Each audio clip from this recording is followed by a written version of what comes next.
I always knew my family had a favorite. It wasn't me. Growing up, my older brother, Ryan, was the golden child. Our parents worshipped the ground he walked on, convinced that he was destined for greatness. He was supposed to become a doctor, the pride of the family. The problem was, Ryan never had the grades, the discipline, or the ambition. What he did have was a talent for throwing tantrums whenever things didn't go his way. Me? I was the disappointment. I didn't want to be a doctor, a lawyer, or anything that would make my parents proud at dinner parties. I wanted to write and direct movies. That dream alone was enough to make me an outcast in my own home. But I had a plan. I worked hard in school, got decent grades, and applied to several colleges with strong film programs. I knew my parents wouldn't support me, so I put all my hope into those acceptance letters. If I got in, I'd prove to them, and to myself, that I could make it. The letters never came. The first few weeks after sending my applications, I checked the mailbox every day. At first, I was hopeful. Maybe the letters were delayed. Maybe they were stuck in some admissions office. But as weeks turned into months, my hope started to fade. My father took my silence as confirmation of my failure. What did I tell you? He sneered one evening at dinner. Writing movies? A waste of time. Look at Ryan. He's going to be a doctor. Meanwhile, you can't even get into college. Ryan smirked across the table, saying nothing. The more I thought about it, the less sense it made. My grades weren't perfect, but they were good. I had strong recommendation letters. At least one school should have accepted me. But without any letters, I had no way to prove it. One night, after another fight with my father, I overheard my mother whispering to Ryan in the hallway. I couldn't make out the words, but the hushed tone and the way Ryan laughed made my stomach twist. Something wasn't right. The day my father kicked me out, it wasn't even a big argument. I don't remember his exact words, but they weren't much different from what he'd been saying for months.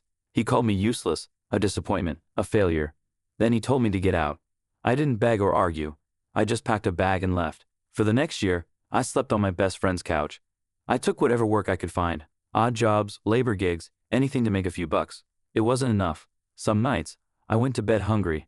The stress of it all started to wear me down, and soon it began affecting my relationship with Emily, my high school girlfriend. She tried to be supportive, but we were on two different paths. She was heading off to college, making new friends, living a new life. I was just struggling to survive. We both knew it wouldn't last. The night we broke up, she told me she still cared about me, but she couldn't keep waiting for me to figure things out. I didn't blame her. Over the years, I clawed my way up. I started working in line painting, a tough job that left me sore and exhausted every night. Eventually, I learned enough to start my own business. It wasn't glamorous, but it paid the bills. Then I expanded into asphalt repair. That's when things really took off. The work was brutal, and the injuries piled up, shoulder problems, back problems, more scars than I cared to count. But I built something from nothing. I own two businesses now, and I was proud of that. I had no intention of ever looking back. Until my mother called. It had been 18 years since I left home. I hadn't spoken to my parents in over a decade. When I saw my mother's number on my phone, I almost didn't answer. But curiosity got the better of me. She wanted to meet, said it was important, said my father would be there too. I wasn't sure why I agreed, but a few days later, I found myself sitting across from them in a quiet cafe. My mother looked older, more fragile than I remembered. My father, still stiff and proud, said nothing. Then she told me everything. I sat in stunned silence as my mother placed a stack of unopened letters in front of me. College acceptance letters. From 2007. She admitted that Ryan had intercepted them from the mailbox. She had helped him. They didn't want me to succeed before he did. They thought if I went to college and he didn't, it would break him. Ryan, she said, had never left home. He had flunked out of college, refused to get a job, and spent his days sleeping.